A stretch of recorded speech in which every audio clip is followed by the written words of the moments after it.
Well, do you know any of the charges that he's up for right now?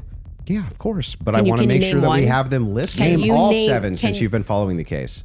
Okay, sure. You name one. Yeah, you named all 7. I'm happy to do that, but can you name one? I think he's been charged with murder. That's actually incorrect. Okay, great. You're totally BSing right now, man. I can explain it to you, but I can't understand it for you, so I'm going to move on from that. Would you like to explain how you developed your evidence, your positive evidence for the fact that Erika was... I just think all women are... Oh, so you're allowed to just say it shouldn't be you in that chair. It should be the person that took Charlie's place, maybe Erika Kirk, maybe Andrew Colbert. He's a spokesperson. And rather than doing that, they send us another influencer. So let's see how it goes. Well, I'm not going to waste time with the preamble because I think I just want to get to the substance of the debate, and we'll just speak to the audience. I have obviously had an audience since we've been covering this case. People know that there was a personal friendship between me and Charlie, and diminishing the pursuit of something that makes sense regarding what happened on September 10th. By throwing it to, this is just people who are conspiracy theorists. These are people who are just trying to generate clicks. I don't think that people should be satisfied by that. I want people to remember that it's important to think. We've been lied to by the government a great many times over, just the last couple of years, if you just think of the things that we've learned about our government. And I do want to say this. What's been the most disturbing element, I think, for everyone is that not only does the narrative not make any sense, which I'm going to demonstrate, I don't need to waste time with the preamble going through the points or trying to insult you or pretending that I've been running a podcast saying it's just dreams and vibes like I'm Miss Cleo. And that's the reason why it's taking so many influencers. It looks like $1 billion industry of influencers to dispute everything Candace says. It's not because I'm on my platform saying I had a dream last night. I don't think I think that diminishes you as an argument. Obviously, we have presented a lot of evidence. You just presented a text message and said, this is evidence. Well, that's how this entire thing began. You're talking about how Israel got into the conversation. It was because immediately after Charlie died, one of the first things we saw was this push to make us all think and remember how much he loved Israel. It's because the prime minister of Israel, who's fighting like a 27-front war, felt that he needed to come do a little mini tour and to be, strangely, to state that I did not kill Charlie Kirk when nobody was having that thought that I can remember. Nobody was going, I wonder if Bibi Netanyahu killed Charlie Kirk. And then we had a round of influencers who lied and said Charlie was not changing on Israel, that he wasn't having any disagreements regarding that topic, that the day he died, he just loved Israel so much. And I demonstrated via a text message, which you just mentioned, and you're now contextualizing and pretending it was just about Tucker Carlson, which is not true. It was a part of a broader shift that Charlie was having over the last, I would say, actually, on your show, it began since October 7th, which is when I began asking myself more questions about Israel as well. And so, yeah, when all of these things happen in the immediate aftermath, and then I drop a text message after everyone is denying that, Tucker Carlson then comes out and confirms the conversations that he had with Charlie. Megyn Kelly then comes out and confirms the private conversations that she had with Charlie. People then begin to ask a reasonable question, which is, why are we lying about this?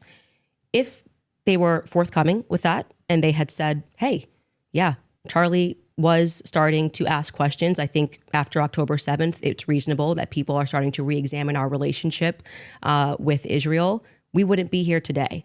But it has been lie after lie after lie, debunk after debunk after debunk. Yes, I did share that I had a dream that Charlie was betrayed. It's not a dream anymore. It's a reality.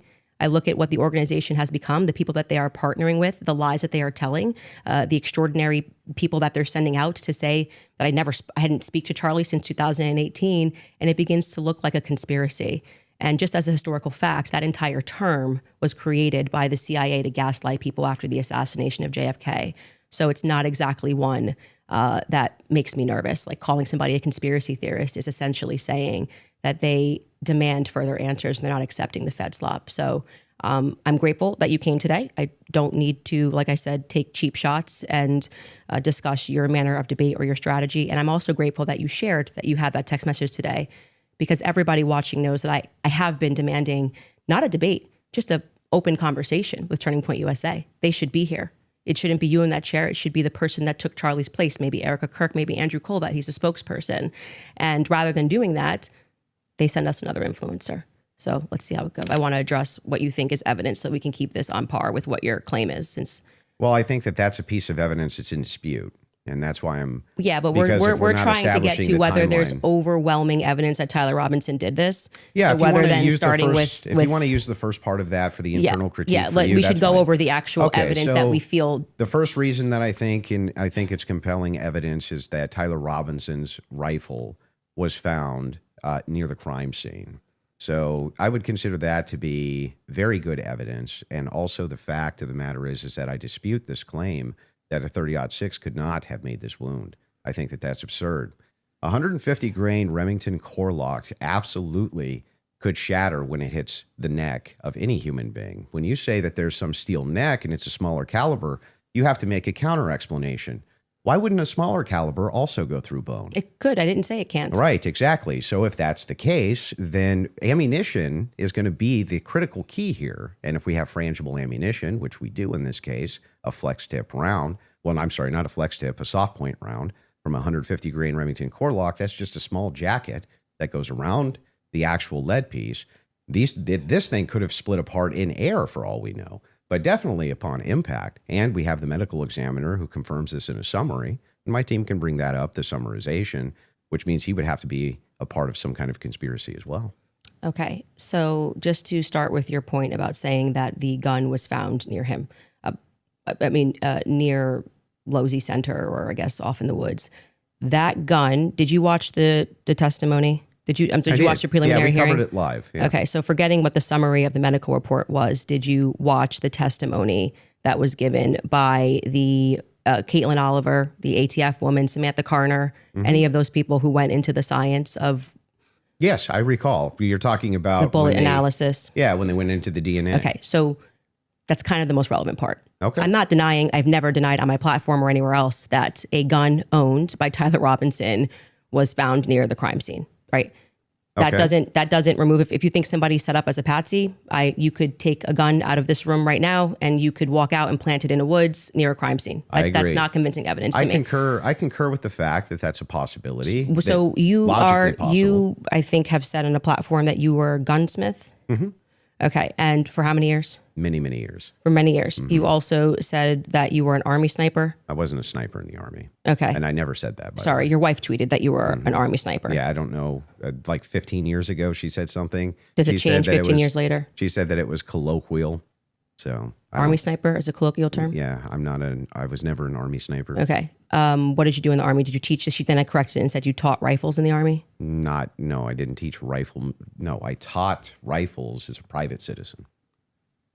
Okay. Mm-hmm. And I was an NRA instructor for many, many, many years alongside my gun shop. As with your expertise, when she gave testimony on the stand, Samantha Carner, that there was dust and there was debris that was found in the gun barrel. Yep. Did you inspect the interior of this barrel? I did, yes. And did you notice whether it had any debris or dust in it?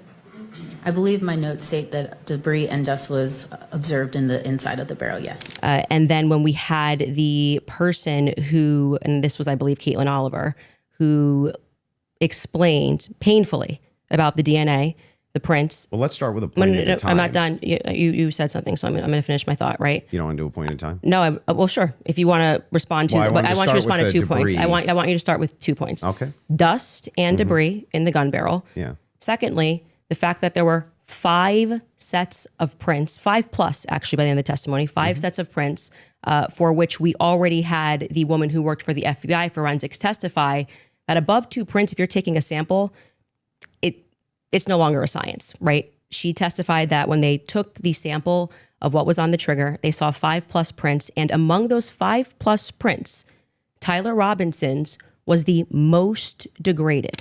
From a scientific standpoint, you couldn't read the paragraph that sets out the likelihood ratio in your report, whatever the number, and then blast a headline in the media, Mr. Robinson's DNA is found on this item. That's a source attribution, is it not?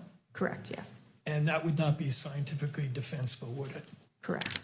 And you can't tell us anything about when the DNA was deposited on the trigger guard or the trigger, correct? Correct. You can't tell us anything about whether when you say it's at least 4, it could be 5, 6, or 7 people with DNA on that trigger or trigger guard, correct? Correct, which is why we have the major contributor that is suitable for comparison, and the minor contributor is not suitable for comparison due to that complexity. The 1.3 sample is described as swabs of trigger and trigger guard, right? Correct. You didn't do the swabs, but am I correct that you have no way of knowing which part was from the trigger and which part was from the trigger guard? Correct, so they were swabbed together, so I wouldn't be able to say where the DNA came from. And that's one of the samples that was degraded, correct? There were signs of degradation present in that sample, yes. And you said with regard to that sample, that that was a sample consistent with at least 4 contributors, right? Correct. And did what you term the major profile have the largest amount of degradation in that sample?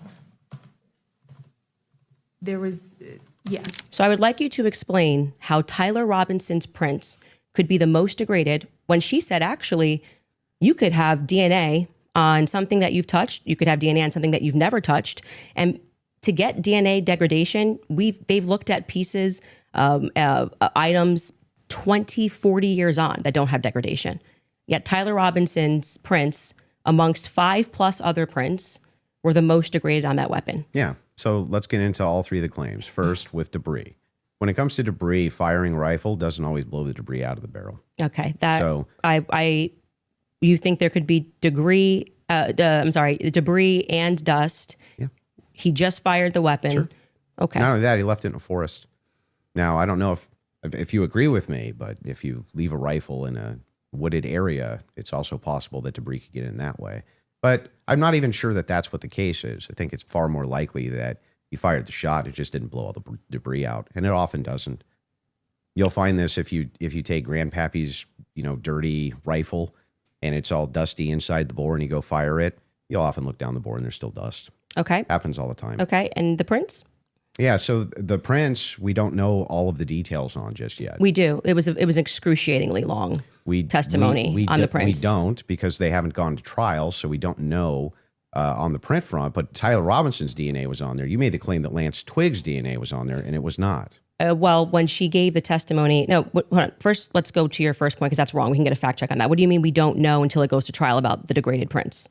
She testified, and this is the person who took the prints. Yes, but the problem is that inside of this particular testimony, you agree with me that there's going to be much more of the DNA analysis during the trial, right? But you also would agree that her fact is not going to change, that among the prints, his was the most degraded. So I'm asking you to address that. How could that be possible? Let's give it, let's just grant this for a second as a possibility that his fingerprints were degraded.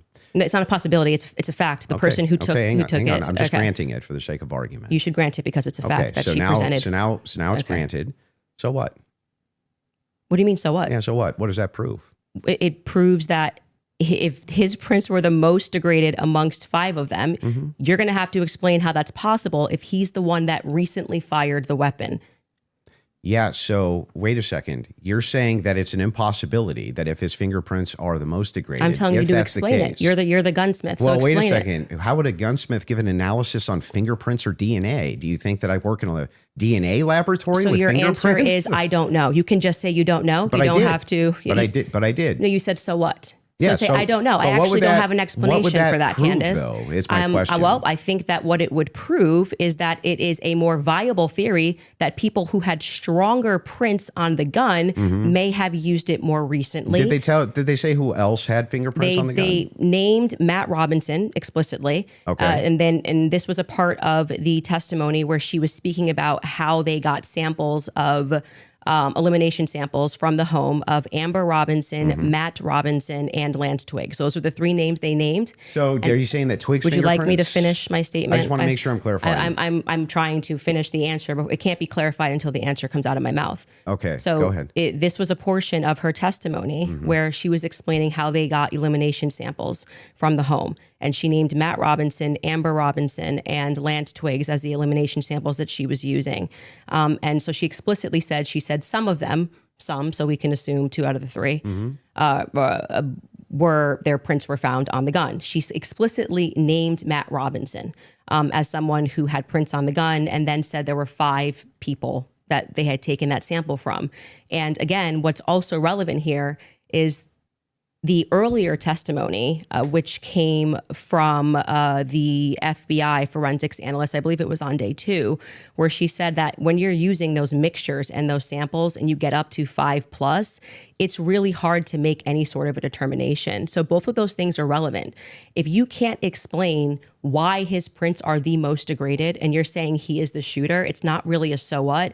It's an open-ended question that people have a right to pursue. It's not a conspiracy. It's actually proof of my claim that there is evidence that he was set up as a patsy. That wouldn't prove anything about him being a patsy. It said it's evidence to support the claim that he could have been set up as a patsy. So this is why I said earlier, so what? Because even if it's the case, this doesn't have an explanation for it yet. That doesn't actually give you any evidence in your corner for Tyler Robinson being a patsy. Okay, hang on. I didn't cut you off, right? You would need to actually explain how this would demonstrate Tyler Robinson. This is tied into Robinson being a patsy. Are you claiming that these fingerprints were Lance Twiggs or that he had any DNA there? I'm saying that it could be Matt Robinson. It could be Amber Robinson. That sort of information is going to come out during the trial. How would that tie into the idea that he's a patsy, Yes, though? because if his is the most degraded prints and the information that I shared on my platform is true, that this gun was given to Tyler Robinson as an heirloom. I had conversation with members of the Robinson family, Twiggs family, both of them. You know, like I said, we're not just dreaming. And if we're having those conversations and they told me that gun was only given to Tyler Robinson because it was a family heirloom. Okay, so it was his grandfather's gun or great-grandfather's gun. Okay. I don't remember the difference. I don't remember which one it was. And so he got it because he's the firstborn. So, but he's not much of a shooter is what I was told. And so he has this because he inherited it, essentially. So if I get something from my grandpa and I put it up on the shelf and I own this, you could see that could be... How do we get to the patsy part? You don't let me ever get to the end of the sentence. So how could we get to the patsy part okay, if I can't get to the end of the sentence? I'll wait patiently till we get to so the patsy that could be part. a reasonable explanation as to why there was dust in the barrel, because he doesn't often shoot this weapon and he is indeed a fisher. And it could also be a reasonable explanation for why we have Matt Robinson's prints on this. Obviously, Lance Twiggs, even if he has prints on things, they live together. That doesn't really mean anything. But that could demonstrate that somebody took his weapon and put it somewhere. His prints are the most degraded. Somebody else's prints, there's more presence of somebody else's prints.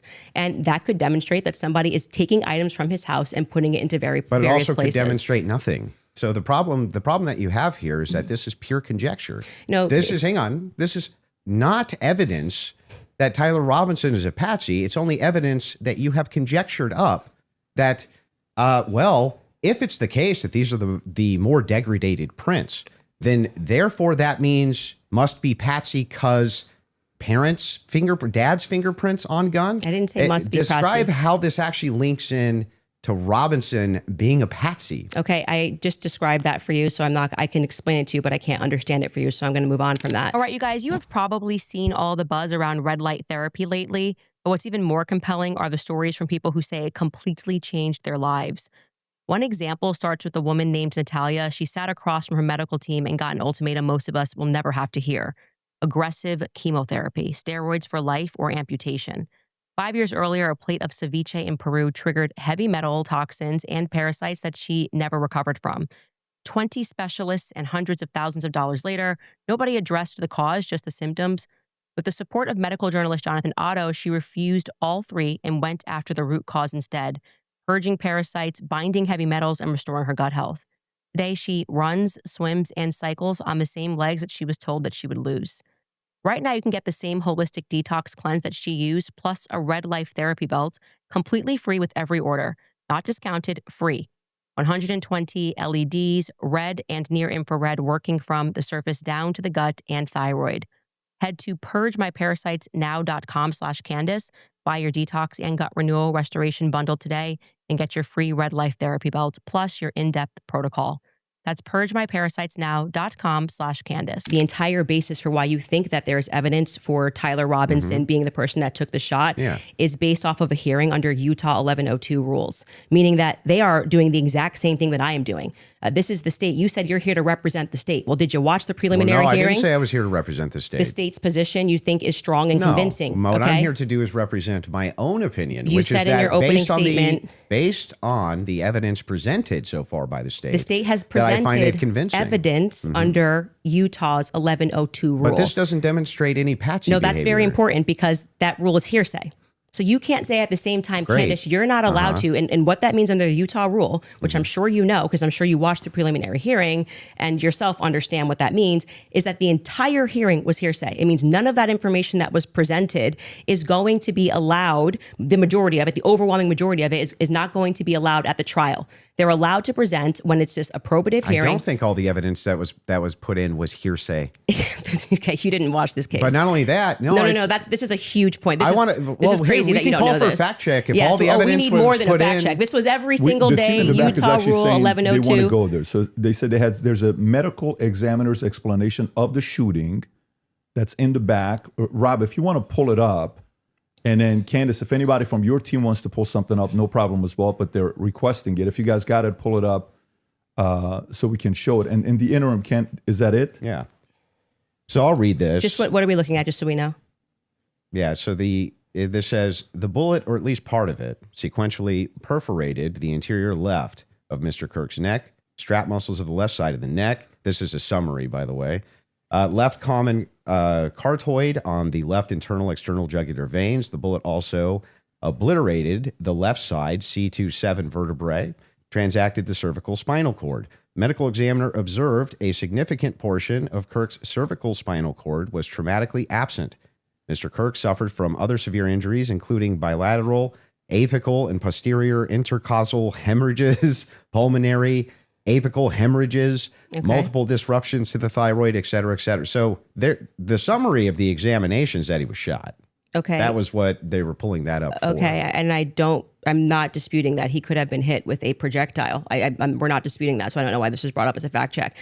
Could you bring up 1102 Utah rule? Because this is an unbelievable point that you're making by saying that I am not allowed to infer off of evidence. You can infer. I'm trying to follow the inference. But your entire reason, like you asserted that you believe there's overwhelming evidence on the basis of what we saw in the preliminary hearing. The entire preliminary hearing was hearsay. Yeah, I'm fine with your inferences. But no, you just literally said I couldn't do that. Yes, I can. No, I didn't. I'm just saying from your inference, how do we get to Patsy?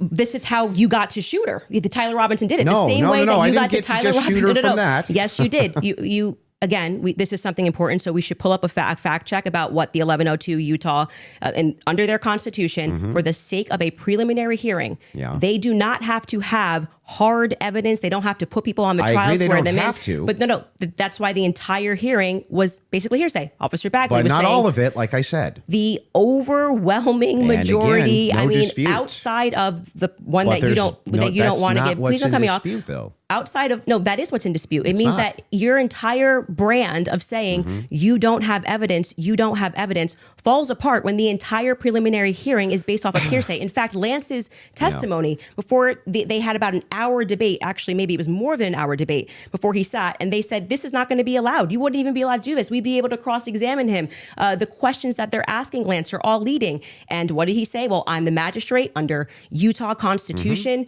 1102. It is my job to allow all of this so we can see if the state has enough here that we can then move to a trial, which will then, they would not allow this stuff. They would say we get to cross-examine Lance. Lance but just you're can't arguing willy-nilly things I'm say, not disputing. But the entire substance of your argument is that people can't infer off of evidence. No, That's what you're saying it's to not. me. When you say, Candace, Here, you I'll can't give you talk the about the degraded argument prince, which is now. a fact. Yeah, I'm not and then saying infer that. off of that. Didn't say that. Tyler could have been a patsy. You're just telling making stuff up. So here's I'm not what the making stuff position up. is. I'm I'm not asking making stuff this. up. I'm have saying Rule 1102 that ready I if you think wanna you. read Let's it. pull that up. Let's pull that up. I am doing Get there exactly from what the the state did. I am Okay. looking at a piece of evidence, and I am saying. But you're not showing me how you get there Can you from the describe to inference. the audience what Rule Yes. 1102 So means? just so everybody who's watching this at home understands what I'm saying, even if he doesn't. What Andrew is arguing is that I don't have the right to extrapolate from Never a made that fact argument. like Just making it up. Just purely making it up. I'm asking based on Andrew, based on can I your show my evidence? You just inference. showed yours. Reliable hearsay. You'll get a chance. Reliable hearsay in criminal preliminary examinations. The entire preliminary hearing that you just saw was on the basis of reliable hearsay. And what that means essentially is the people who are making the statements can just say, Patrick told me that he did this on Monday. Patrick's not here. And that is, they can allow that into the hearing. That's just because it's just meant to be probative. And so it's the state saying, here's what we have inferred. So you are allowed to take a piece of evidence and then you are allowed to infer off of that evidence. Okay. Case in point, that's a demonstration that's a demonstration of what I just did.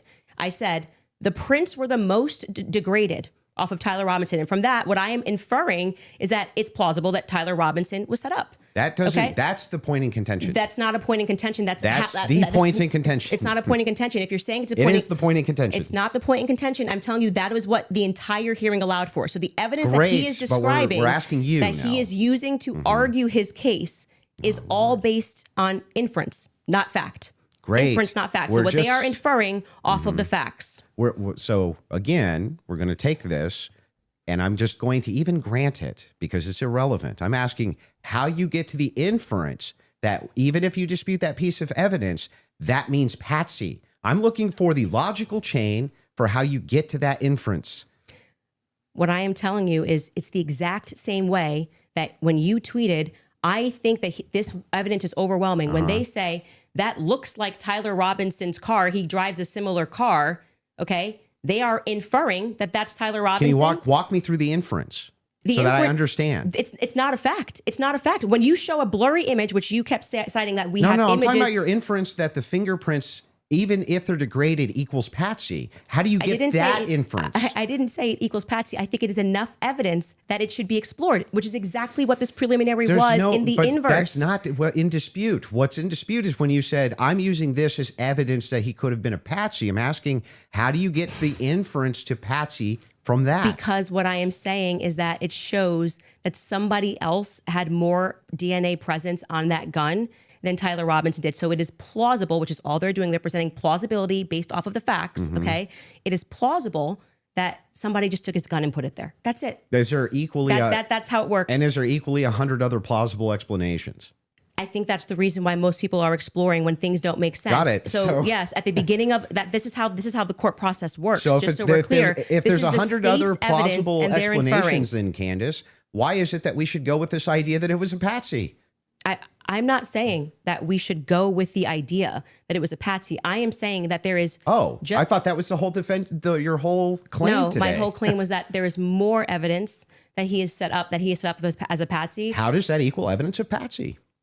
I don't know how many times I can say this. Like I'm saying that I am using the exact same mechanism that you are accepting for some reason in the Utah courtroom. Yeah. Right. To say, I'm going to look at the evidence and I'm going to infer an alternative theory. So you just saw the states and you're accepting it. And they have not presented any concrete facts. You listed on your own Twitter that what you found to be convincing was something that looked like his car pulled into the driveway, a blurry image. No, I didn't. The standard white guy coming up the steps that could literally be anyone. This never happened. Can we get a fact check on that? Can we pull up his tweet where he goes over the I didn't say that's what convinced me. When you actually didn't say it's what convinced me, but you said this is the evidence that you found to be overwhelming, and you named, I believe, actually 5 things. I think you said it was his car. You said it was. Well, there's multitudes of things that I find. You just said you didn't say evidence. it, so we're going to get a fact check on that. You did. Go ahead. You said the blurry images coming up the steps. Quite literally, when Officer Bagley testified, they talk about when I'm talking about making inference. This is the most I thought was the most absurd testimony I've ever heard. And pardon me, it was actually David Hull. They asked him a question: how did you know the guy in the maroon shirt was the same as the guy that came up the stairs later that was wearing the American flag black shirt? And he said, they're wearing the same shoes. Why is that absurd? That's how you decided these two are the same people. Oh, wow. What a scientific. They're both wearing Converses. Okay. That's an absurd thing to say. That is not evidence that these are the same people if we're both wearing Converses. That was what he said. That's what flew on the stand. But I still don't understand how that would be absurd. If somebody, it's an absurd thing. For instance, if somebody were to change their clothes but keep the same shoes on, wouldn't you utilize the shoes to try to track that person? If the they were idea that on a college campus, 2 people wearing this totally different outfits, but both wearing Converses can't happen is such an absurdity that I don't even need to like argue that. I'm just going to let people deal. Why is it absurd? Just concede that point. Obviously, it's an absurd thing to say. I'm not I know sure, these are the same people because they're both wearing Converse. Yeah, I'm not sure if in context that's what happened, but It even is. if it You is, can get a fact check on it. But even if it is, again, And it was if Hull. we're utilizing inferences, whenever we're dealing with logic and we're dealing with making a logical inference, we're going to take the entire collaboration of evidence and then we're going to make inferences from that. You would do that with any type of logical proposition. Otherwise, you could never have a true or false claim. But you just told me I couldn't. So do when that. that never happened. You're just making stuff up. So anyway, when we're talking about logical inferences, what I'm looking for is the logical inferences that you have that Tyler Robinson's a patsy based on the totality of evidence that you have. We can keep going through your other evidence, but we should find his tweet where he lists the reasons that he was convinced. So let's start with the 30-06. I think that's fine. Your team's looking for. Do you remember how long ago that was? The tweet of the 5. Did you delete it or no? No, Did I you don't delete delete tweets? tweets. Okay, cool. Just look for. He said Unless I it was his misspell. car. It was his. It was the car, and it was definitely the staircase photos, and it was when the trial was going on. She has it. Perfect. If you got Skylar has it. If you want to pull it up so we can see it.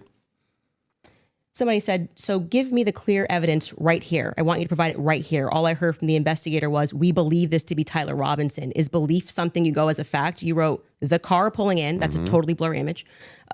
Robinson getting out of it. You have no idea if that's Tyler Robinson. The fact that he is seen 4 other times on camera, the fact being just a standard white boy with brown hair was seen walking up staircase.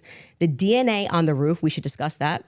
And on the screwdriver that he left behind, it's overwhelming, man. Yeah, but that's not an exhaustive list. Well, just so we're clear, you did tweet it. But it's not an exhaustive. Yeah, well, but just you 5 said seconds ago, you should concede. You said I only said this one thing and said that was overwhelming, actually. That's not what I said. It is. You could even Patrick, pull your did own I clip. say that?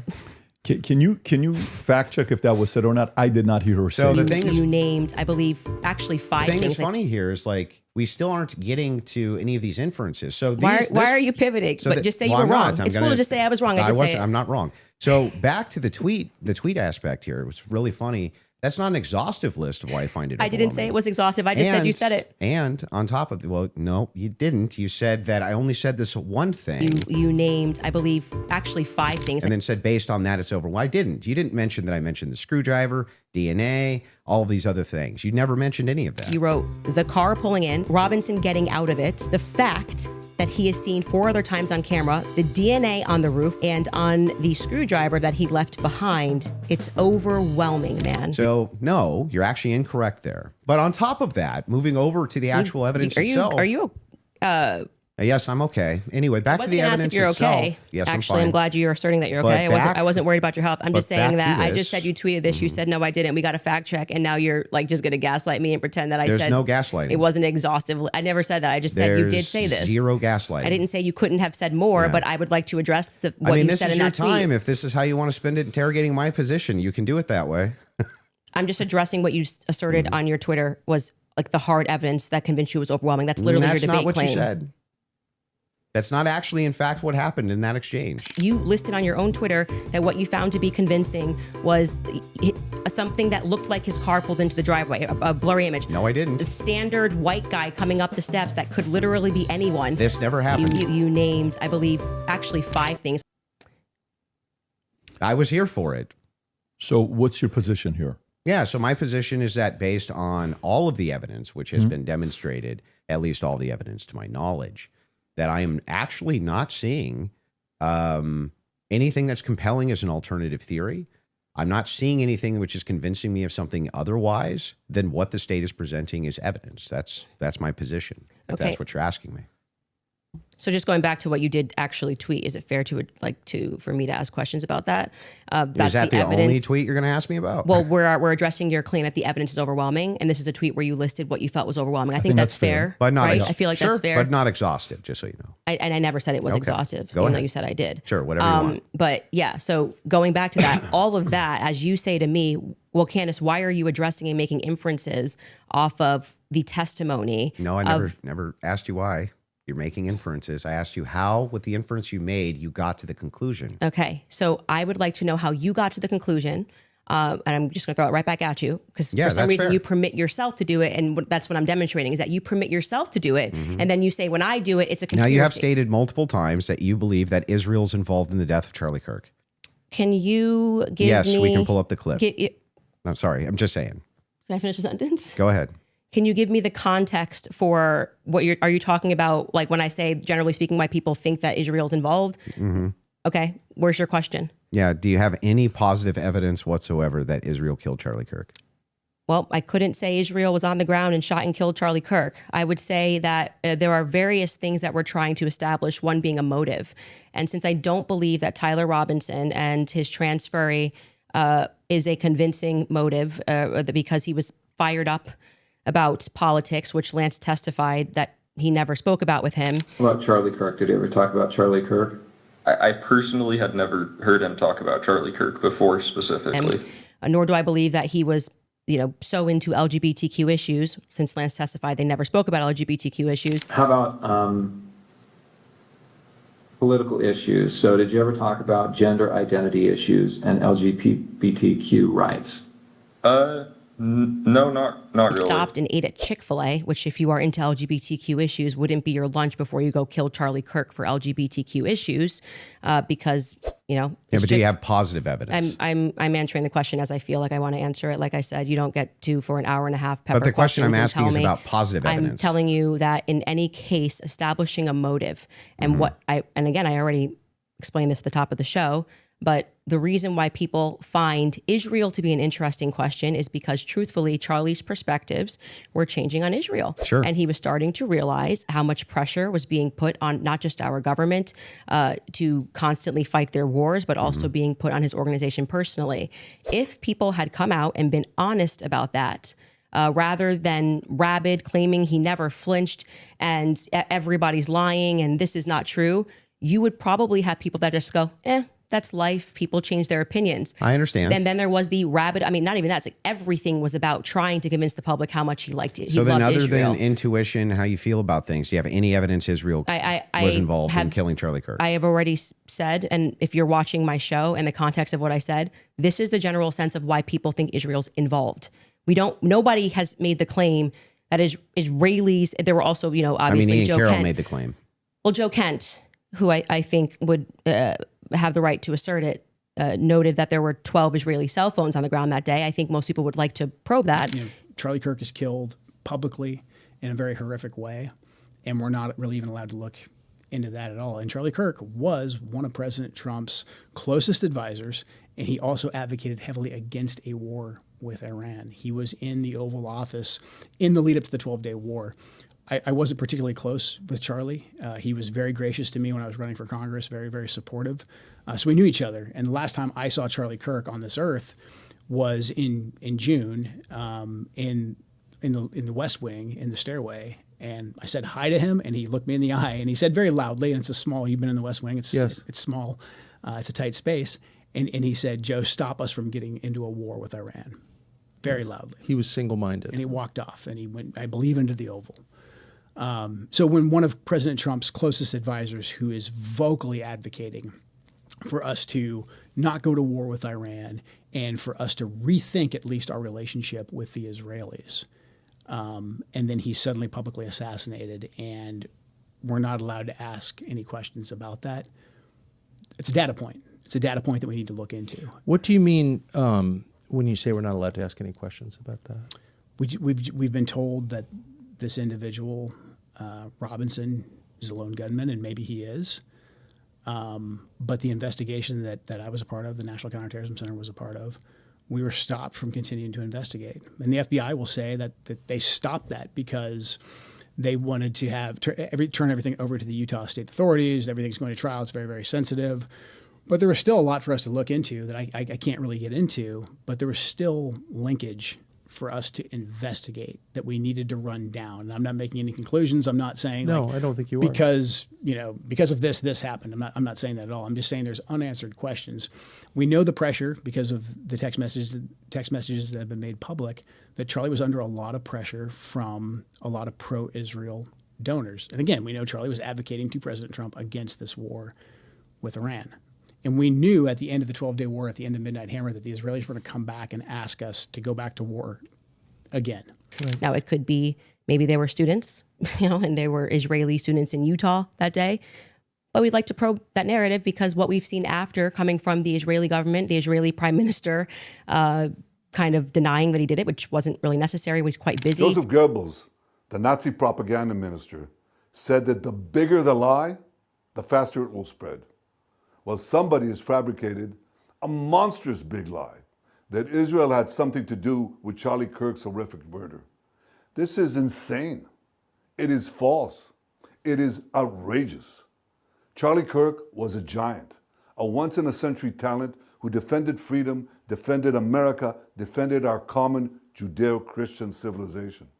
Charlie loved Israel. Now some are peddling these disgusting rumors, perhaps out of obsession, perhaps with Qatari funding. What I do know is this: Charlie Kirk was a great man, and a great man deserves honor, not lies. Rest in peace, Charlie Kirk.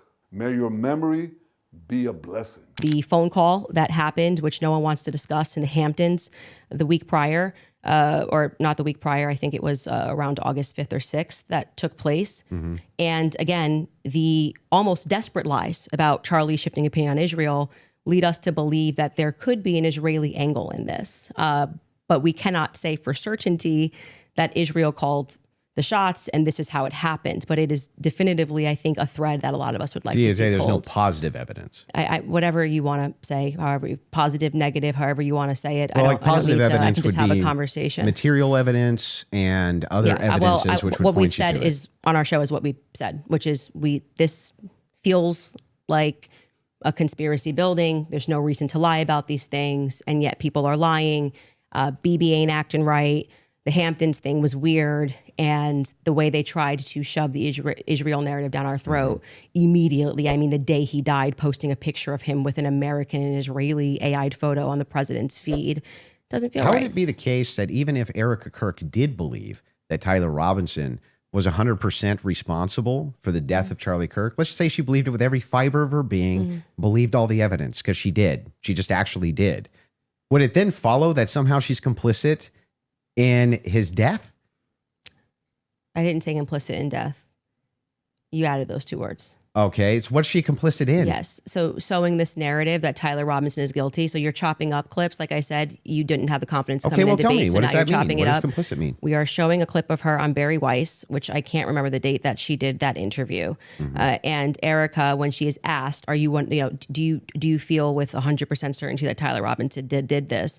And she says, "I do." Do you believe that Tyler Robinson murdered your husband? Yes, I do. Then again, context matters. I sit down with Erika for 4 hours under the assumption that she had some evidence, right? Like I'm like, this is why I did not engage in any like Erika, everyone's questioning what she's wearing and all this stuff. I was like, I'm going to wait here because I don't know, just it feels weird to think that, did I think that some of her mannerisms were weird and stuff like that? Yeah, but that's not, you can't convict somebody on weird mannerisms. So I don't know what I'm supposed to do. A show on whether I like her hair, her outfits, that doesn't feel right. And also keep in mind that is the mother of Charlie Kirk's children. I had a real relationship with Charlie Kirk, a real friendship with Charlie Kirk, and what is left of him in this world are his two small children.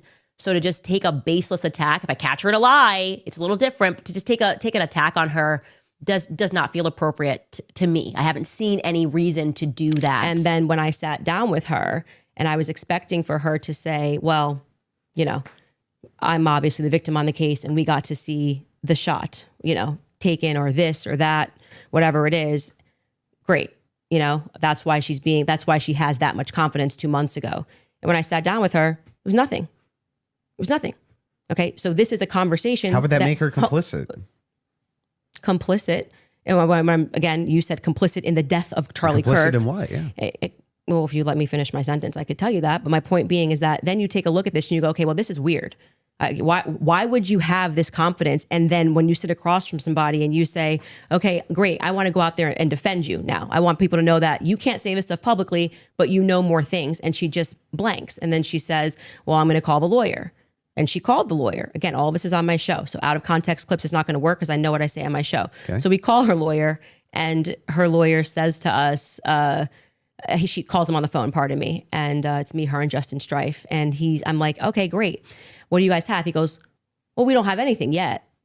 We're not at that phase yet. And I'm like, well, what do you mean you don't have anything? And he says, well, don't you know how it works? It's a probable cause hearing. So basically the state says that they're going to bring this forward. And now our people go out and they look for the evidence to assert that Tyler Robinson is guilty. And so I asked her directly, her lawyer directly, the phone's in between us. I'm like, wait, so just so I'm clear, you haven't seen anything that the public hasn't seen? And he says, no. So I'm going back in my head and I'm going, okay, so why is Erika saying with such a degree of certainty, like she was sent out to convince the public, and people bit, by the way. I remember even Megyn Kelly was like, let's wait. She's going to have access to things. I did think she had access to things that we didn't have. Why express that confidence to the public as opposed to just being like, we don't know yet. I feel confident he's involved. They made an arrest. I don't understand, how would any of this make her complicit and in what? Well, I've already told you. She's complicit in trying to fool the public into thinking this is some open and shut case. How is she trying to fool the public into this? If she believes don't look anywhere else. If she believes that Tyler Robinson killed Kirk, if she believes that, how would that be complicit in anything? I do. Are you saying that you think she doesn't believe it? I don't believe that at that stage she sat down with Barry Weiss that's what she believes. No, but that's my opinion. Right, but so when you just say complicit, you just mean she believes that Tyler Robinson killed Kirk? That's it? That's what we were talking about. That's why I said if your strategy was to dice up clips and take it out of context and make it seem like I said she was complicit. Everything. Yeah, but then why not just play the full thing? Like why? Because we don't have like infinite amounts of time, I'm guessing. You probably don't want to watch. Well, I'm going to go back to my theory that you didn't feel confident that you could defend your claim that it was overwhelming evidence. So now you're trying to move towards doctored clips and getting me to respond to it. There's no doctored anything. I'm just making sure that we got this right. Yes, that what you're actually saying is that Erika is just complicit in believing it. When I re-examined her actions backward, because I did not have this perspective of her at the beginning, which is why it's so funny to me that you guys make it seem like I'm ground zero. People thought Erika was sus from day I forgive him. And I was not a part of that. I did not lean into that. I did not contribute to that. I was getting actually terrible messages from my fans being like, Candace, you and Charlie always say to go with your intuition. You won't address this, how we all feel about her. Things changed for me when I saw that Zoom call. I will tell you that. Hi, everybody. I still love all these emoji Zoom things. Wow. I don't even know where to begin. The fact that we were able to pull off an event of a century, like it's just insane. We had over 275,000 people that attended, and stadium overflow, Westgate, insane, you guys. And then you have, was it 100 million? You guys that heard the gospel and all about Charlie and all about everything that you guys do, and the hard work of Turning Point USA is insane. We had thousands that were registered to vote. I think we're at like over 200,000 for merch sales. Don't quote me on that because I think it just keeps like bumping up like crazy. But I mean, since his assassination, we have 100,000 chapter requests. We have 300,000 new donors. That is a blessing in itself. Again, not normal, all God. I think we have 50,000 plus hat orders to fulfill. I mean, I'm saying these numbers because it puts into perspective that we're not just sitting and thinking and looking at the wall being like, what do we do? Like that, there is so much to do. You have over 20,000 AmFest registrations. And the fact that she lied to me. So I sat across from her and, I wanted to have that conversation publicly, but they're probably grateful they didn't do it publicly. She told me some lies. And so the next thing that happens naturally when somebody lies to you, when any person lies to you, whether it's a toddler, people only lie when they're trying to obscure something else. Have you addressed what that lie was? Yeah, I've talked about, we have a list of lies that we've been told by Charlie. We can find that, I'm sure. In the meeting with her. Well, no, I didn't want her to cage up. I didn't want to do this, and because I didn't know what to expect. Like I didn't know if she was going to be like, I'm so overwhelmed with everything, and I don't know who to trust at the organization, and I don't know what I'm doing. Like I didn't know. I didn't want to. Just out of curiosity, before anything happened with Charlie, how close were you and Erika? Not very close. So there's not a relationship. No, I would say it's totally normal. Like it's not like there was any issues at all. We were always nice to each other. It just is our life went to a different phase, right? So Charlie and I hitting the ground, running around, traveling 4 days a week. Now I get married. I find love of my life. I get married and I get pregnant. I've been pregnant. I haven't stopped being pregnant. And what you want out of life changes. You don't want to be running around for 4 days a week and traveling on a plane nonstop. You suddenly want to start building at home and live. I was desiring that suburban life. Did you guys ever do the double dates? You, George, her, and Charlie. Was there ever double dates between the four of you? I was engaged to George quickly. We were planning our wedding. I was kind of in my bubble with George. George traveled with me and Charlie, but Erika and him were just starting to date at the beginning of 2019. George and I were planning our marriage. So George really got to know Charlie. I wouldn't say that I really got to know Erika. I was just rooting for them because I knew how much Charlie wanted to, find love. And so I was kind of his wing woman throughout that phase. And I was just happy. And I never was under the impression, obviously, that they were going to get married when they were dating. So it wasn't like I was conscious, I really need to get to know this person. And so it was just kind of normal that by that time, because of where I was in my life, that I wasn't spending any time getting to know Erika per se. So the complicit part about Erika to you, is that a gut feeling? You think it transformed when she lied? You can take the lead. I'm just asking questions. Yes. If you want to go for it. I actually don't. I still don't understand what you think she's complicit in. Yeah. So when I say Erika's complicit, that's my opinion. When you tweeted Erika's too to kill her husband, would you like to explain how you developed your evidence, your positive evidence for the fact that Erika was?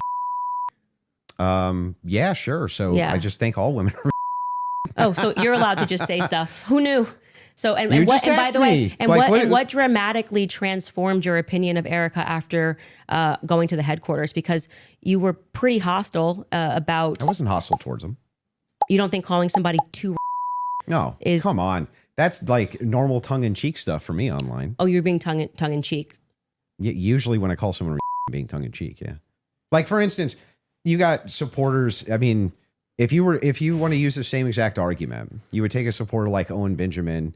He called you bad names and called your husband bad names. You're just like, well, that's no biggie.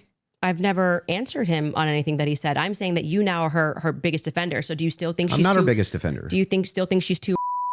No. I didn't know Erika Kirk. I'd never met her before. Okay, but you had an issue with Turning Point being led by a bunch of fembots talking about the feminist angle. Still do. And then suddenly you go to the headquarters. Still think it's a terrible idea. You go into the headquarters. Now all of a sudden you've got text messages that you're sharing with them. You say that you and your wife are getting involved with management. No. I'm not involved in any management at Turning Point USA. Well, I'm pretty sure there is a clip of you where you say that your wife went to their recent conference and sat down. And then when you were on Joe Rogan. No. Hang on. I'll explain what happened just so that you understand. Yeah. So I was invited there to do some debate training. That's literally what I was invited there to do on recommendation. So I went down and did some debate. That's the first time I ever met anybody at TPUSA. Okay. And then you said you sat down with Erika. Well, I didn't sit down to her. I talked to her in a hallway. So you didn't sit down and speak with Erika? No, I didn't have like some sit down long conversation. We talked in a hallway. Okay. Is that when you gave her the hug? Yeah, gave her the hug right there. My wife did too. We were both very sorry for what happened. Okay, so at what point did you start receiving text messages from that you cited in your opening statement? I just reached out to TPUSA and said, I'm prepping for a debate. Is there anything that's pertinent that I can use here? Do you find it interesting that people have been asking for, basic answers to questions, and you're saying that you walked into their headquarters and reached out and they instantly... It's amazing, isn't it? If you reach out in good faith and you're not demonizing them and saying that they're complicit in the murder of people's deaths, that perhaps they're actually willing to release things to you that are pertinent, other than thinking that, perhaps you're diabolical. Well, I don't know. I feel like if I was going to release that information, I didn't demand that it be released to me. I actually never demanded that it be released. I just simply said that this is what was going on in the last 48 hours. maybe to the media they could release it. They could release it to PBD. They decided to release it to a guy that called Erika too in June. So what? Yeah, I just think it kind of shows that Turning Point is sending you as their horse. Well, I don't know They where just you, don't have I the don't know where courage to you- have the conversation. Like, I don't if they see were this- just releasing something in Let good me ask faith you a to question. answer Do questions. you have any I've never evidence of that demanded. claim? It's not evidence. No. You're sharing your opinion No. that she's too. I can't share my opinion that I think it's going Well, to I never register met the as chick. really obvious to the public that rather than presenting that throughout the course of everybody wanting to know what Charlie was going through his last days, they decided to give it to you to come to my house as some sort of a surprise. Well, do you think the when- public's not smart enough to do you see through think, that? Do you think that if It's you talking know about terrible PR. if you know that there's a huge debate that's coming up that's going to be probably one of the most viewed that year, and one of the debaters calls you and says, "I'm taking this position. This is the position that I feel like there's the most evidence for," and Candace also agreed to answer many of my questions in regards to this. So if you got pertinent evidence here that I can use, I definitely like take a But look. what is the- It was actually amazing to me. It really was actually amazing to me how if you approach people in good faith and just say, "Hey, I'd actually like to know what the facts and details are around this," they actually do talk to you. It's amazing. Yeah, I just do not believe that they are doing this in good faith. I don't believe that anything you have done has demonstrated that's in good faith. It demonstrates that you walked into Turning Point USA headquarters and came out a different man. If it is the case that you have energy and you have mass and the mass is moving in the air has to go somewhere.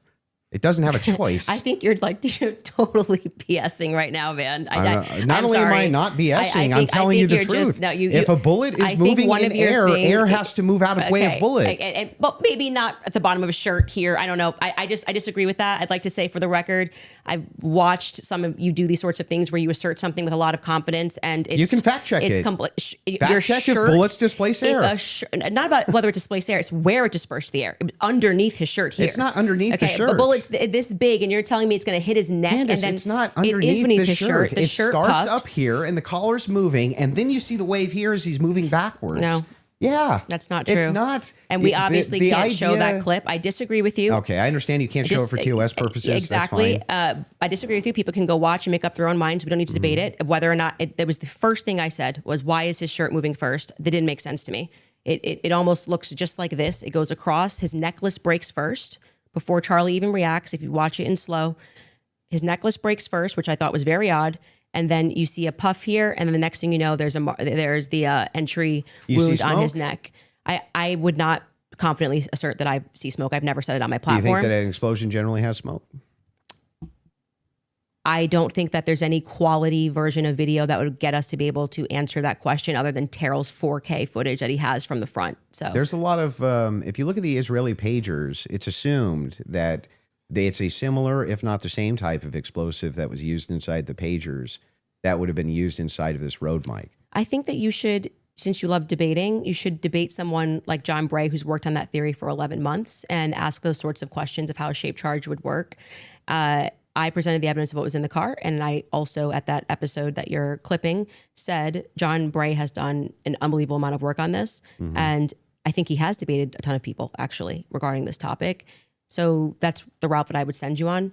For the purposes that's of my, fine. That's fair. for the purposes of my show, I do believe, to answer your question, that it is a hypothetical. I mean, that it is a theory that should be thoroughly explored. There's two clips your team wants to show. One of them is the Rob O'Neill clip, since we're on it. So if you guys are ready in the back before we go to ad break, if you want to pull it up, this is a good time to do so.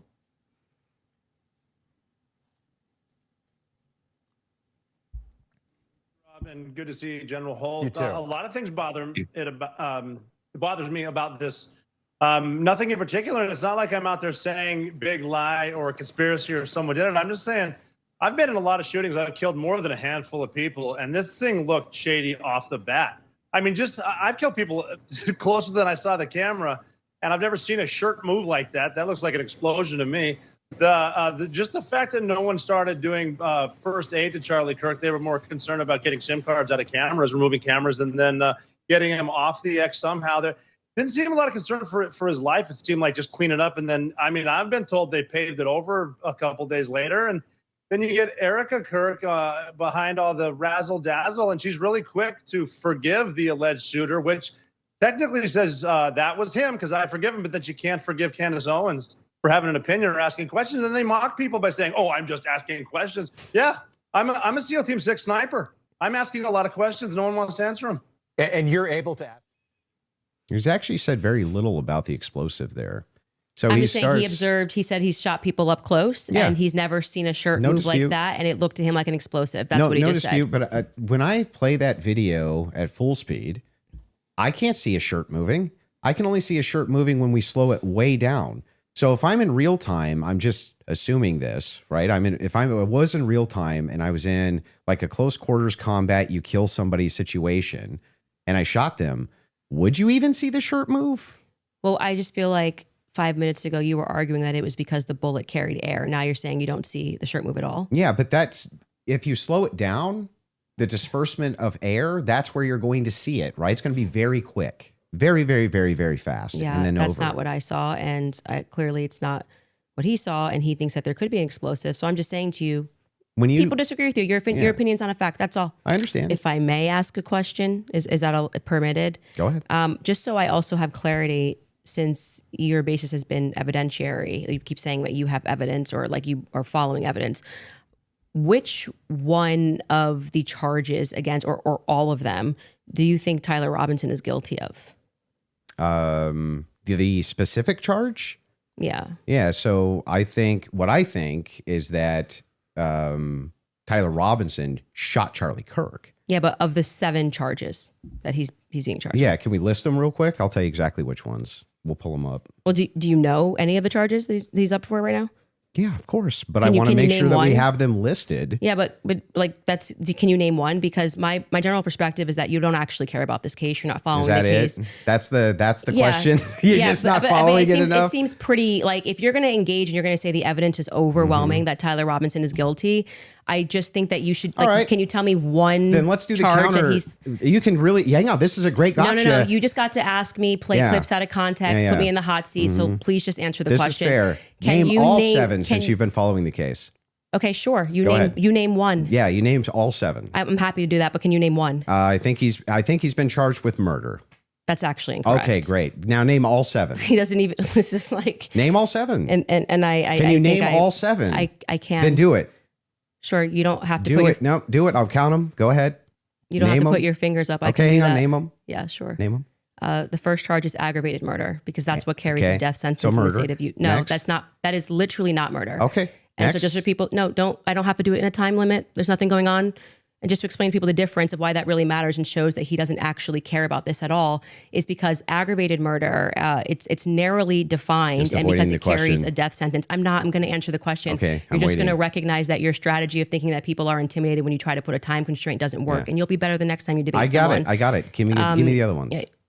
The more you cut me off, the longer I'll take. Do you want to just wait for me to finish of why that's a big difference so that people don't walk away? No, I just want you to list the charges. Yeah, I'm going to do that. You just don't get to pretend that there's a time constraint for me to do that. Well, how long does it take you to list 7 charges? Because I'm speaking. You just got to. It sounds like you're just delaying it because you don't know them. I know all 7 of them. Then and I'm going to say them again, because you're going to get embarrassed. You don't have to rush this. I'm also showing an example of a very flawed debate strategy. I am under no time constraint. I got one. Great. The second charge is the felony discharge of a weapon. The next 2 charges are for obstruction of justice. Okay. The next 2 charges are for witness tampering. And what's the specific charges, though? That is them. Obstruction of justice, of justice, witness tampering. Okay. And there's no other specifics to them. Well, I can tell you why he's being charged with it. Just the charges and then 7? Yeah. See, the bad thing is when you try to be an a-hole and it doesn't work. What's the 7th? The last charge is violence in front of a minor. Okay. Got it. So then he's being charged with murder. You just say aggravated murder. That's the distinction. You just want to. It's a massive. It's like you cannot say murder versus aggravated murder. Distinction. This gets to the entire crux of why him being up for the death sentence. And I actually find the defense's filing about why this is not aggravated to be very compelling of why it's not aggravated murder. I actually think that if the state was going to even try to pull this off, they should have charged him with just murder. And then I do also, again, want to stress to audiences that debate strategy of thinking that you have to speak faster or somebody puts your hand up and they try to pretend like it's some sport. I think he thinks it's a blood sport. It's not. It's about being right and being principled when you're engaging. And you can make mistakes. I make mistakes all the time, but at least be genuine in pretending that you care about this case enough to know one of the 7 charges that are up against Tyler Robinson when you say the evidence is overwhelming that he's guilty. If you would like to move to final statements, I'm fine. I want to make sure Andrew has had the time that he has requested. I think your team would like to pull up the 7 charges that he just asked you about. If you guys want to pull that up just to confirm the 7 you went through. Can you guys zoom in a little bit? For aggravated murder, felony discharge of a firearm, obstruction of justice, which is counts 3 and 4, 5 and 6, tampering with a witness, and count 7 violent offense in the presence of a in minor. front of a child. Yeah. So 5, 6, tampering witness, 3rd degree felony. Now I did notice something. I just was curious about. If I'm just wondering, when you pulled out your phone just before you asked that question, did somebody by chance text you that question? You can check my phone. I'm just curious. No, you can absolutely not. I have not had one communication with a single person, not even my producers who are in there this whole time we were here. You want to check my phone? I'm happy to do it because you're just going to get double embarrassed. Where's my phone? You want to see it? I'm just curious. Yeah. You can literally do that. Here you go. PBD, you're the moderator. Okay. Take it. Let's see See it. if anyone was texted at all during this debate. All right. About the violent charges or anything. I'm looking through this. You give me permission. You have full permission to go through my phone. I don't need to cheat. So the last one has nothing to do with it. It's just a compliment. Mm-hmm. I haven't even read my text messages. That's a compliment. He's reading them. You're okay. You'll give me permission. Yes. I'm just going to read 3 of them Yes. to 1132 because after that, I don't need to read it. And you know their texts. Could have been Telegram. Could have been something. All like I have is Signal. You can check that too. I only have Signal. Telegram I used in Russia. And that was a download for Russia. I'll take your word for it. Yeah.